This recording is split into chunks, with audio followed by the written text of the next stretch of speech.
What's up, everybody? My name is Courtside Kenny. I'm new to the YouTube space, and here I want to talk to you guys about the Men's National Basketball Association and the Women's Basketball Association. I love basketball. I love betting on basketball, being a fan of basketball. I love watching basketball. I love going to the arenas, and I want to talk about that. Drop a comment below. Tell me what player made you fall in love with basketball. I think that's a really good question. I think that shapes the way a lot of us look at basketball. And for me, it was actually Reggie Miller. I grew up in the Midwest, where my Hoosiers at, and I fell in love with it in those late 90s, early 2000s. I loved Reggie. I loved Jermaine. We had Jalen there for a little bit. It was great. And to this day, I love a guard that has a little bit of attitude that's super clutch. I love Russell Westbrook. I love Chelsea Gray, and that shapes how I look at basketball.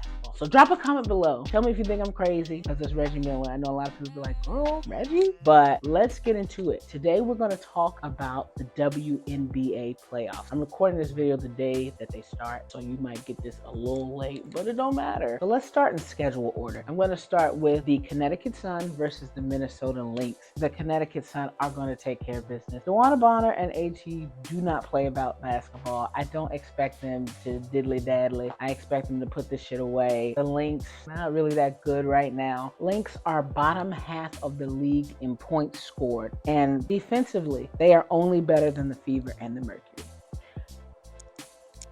Don't put any money on the Lynx. Since Nafisa has come back and, Diamond has grown and they want to give her the ball more and let her do stuff, I don't think that they've quite figured it out. I like the Lynx. I don't think that they have the offense. I don't think that they have the pedigree. Throw in the fact that AT is having an historical season. Throw in the fact that, again, DB does not play about basketball. I feel like they go to a whole nother level when it comes to the playoffs. Connecticut Sun have something to prove. They've made it this far. They are the third seed in the WNBA. I'm not seeing it for the Lynx. I'm not seeing it. The Sun get it done in 2 and they move on with their playoff race. I'm going to be very surprised if it's anything but that. I'm going to be completely surprised if it's anything but that. All right, next up, we're going to talk about Las Vegas Aces versus the Chicago Sky. This is the series I'm most interested in. I'm an Aces fan. Like I said earlier, I love Chelsea Gray. I like to think that I'm unbiased. And I think Chicago's going to come in with a little bit of confidence. And I don't think Kalia Copper or Courtney Williams are low on confidence. I thought at the beginning of the year, they just looked like they did not like each other. Kalia and Courtney looked like they were click and everybody else was everybody else. But I feel like they have started to come together a little bit more, especially, I don't know how to say her name, Mabry, that white girl that be hitting threes. She is starting to get into a groove, and her aggression unlocks something else for this team. You expect Courtney Williams, you expect Kalia Copper, but I think when you have somebody else that can be aggressive, and she can play make a little bit too, that opens something up that the Aces are going to have to prove that they have that level. Las Vegas Aces have difficulty with shifty, fast, quick perimeter players. They have problems with size. They have problems with depth. The Aces were spectacular last season in the playoffs. So I want to see if they can get to that level again. I think they can. They still have the same core. I just don't know how it's going to be executed with the lack of depth that we have. Alicia Clark is going to be very important with what she can bring off the bench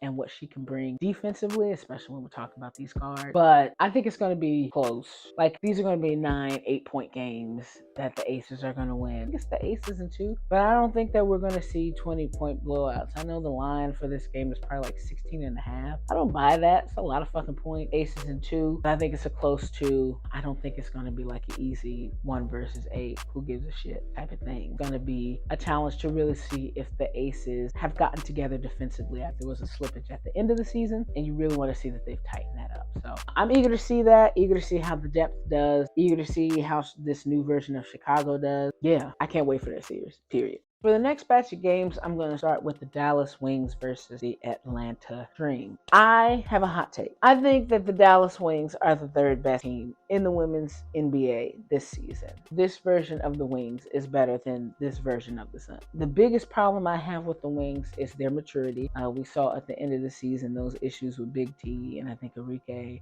But I think they have a better cohesive thing going on than this version of the Sun. They need to figure out or find some way to start to tell Enrique that Satu she's at least their most versatile player. She should have the ball in her hands a little bit more, especially in situations where we need a bucket. But I think they'll get there. The biggest issue is, much like the Lynx, I don't trust the Dream. I like the Atlanta Dream, but I just don't trust them. Everybody hated when the coach was like, this team needs to be mature. But I agree. They need a level of maturity, especially Ryan. I think they still think it's going to happen with talent. I don't think they understand the detailed things that you need to do to win basketball games. But I don't buy the Dream. I think that's pretty much what I'm saying. I'm unsure of like what version of Dallas you're going to get. I just think Dallas is better. I mean, it could be a 3-game series, but I really do think it's going to be 2. They have better defense, better offense. Dream don't have enough offense. Dream could beat them if they get hot from 3. The Wings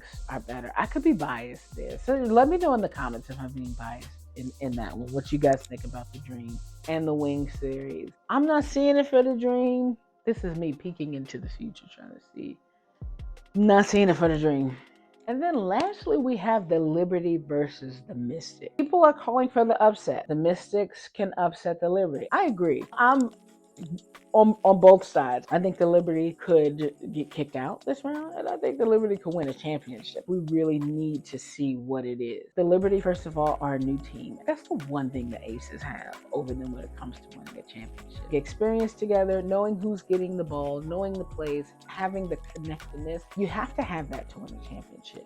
This is going to be one of those series that really challenges the Liberty. The Liberty have got to figure out how to play through a defense. They figured out their offense in terms of, like, in the beginning of the season, they were playing Jonquil like 20 minutes. They weren't getting her the ball. In the second half of the season, once they started to understand, oh, this young lady used to be an MVP and we should pass the ball to her, that is when they started to succeed. So I think they figured out where they want to be defensively and how they want to play that inside out. You got Jonquil, then you got Stewie, Sloot, Sabrina, Betty on the perimeter. Like, good fucking luck. But the Mystics can play defense. And the Mystics play a physical defense. They're going to push you around. They're going to make you feel it. It's physical and it's annoying. So I really want to see how the Liberty react to that. On that last game of the season, was it Sunday? On that game, they kind of figured it out, obviously, because they went on that run. But both teams had gone on runs. And obviously the Mystics did enough to win. When it comes to a series, when I'm planning for you, when I know what you're going to do, when I'm studying your team, what's that going to look like for the Liberty? It's going to be a good series. That's all I can say. I do think that's going to go 3 games because I do feel like the Liberty have a little bit to learn. Everybody on that team has won a ring at some point, I feel like. But you got to be concerned about somebody like Sabrina, who's never been there at this stage and hasn't won a ring, and who has such a big role on this team. So I think this is the one series that I feel confident saying it's going to go 3. I think the Mystics are going to get 1. I think the Liberty are going to eventually take 2. I think it's going to be close, but I expect it to look tough for the Liberty. I expect us to be like, oh my God, the Liberty suck. Oh my God. And then I expect them to be like, shut the fuck up, because that's what they've done all season. It is what it is. Like, comment, share, subscribe. I'm at Courtside Kenny on Twitter. Hit me up. Let's talk. Peace.